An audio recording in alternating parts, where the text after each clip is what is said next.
Ayan po, magsalita ka. Dapat may mga ganyan relasyon. Pero yan, Huwag na tayo magsalita. Yan ang karaan niya. Siya naglata ng nakaraan.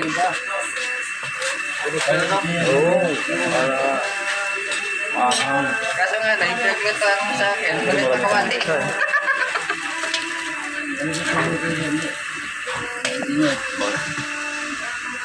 Dalawang difference magluto na sa amin. Sa akin, chip ko yun sila sa barko eh. Natanggalan sila sa barko dahil nagkamali na iwan si Diyos eh. Lagyan mo nyo ng cornstarch. Sabi, hiwain pabilog, kita dinurog yung sibuyas. Kaya tinanggal sa barko eh.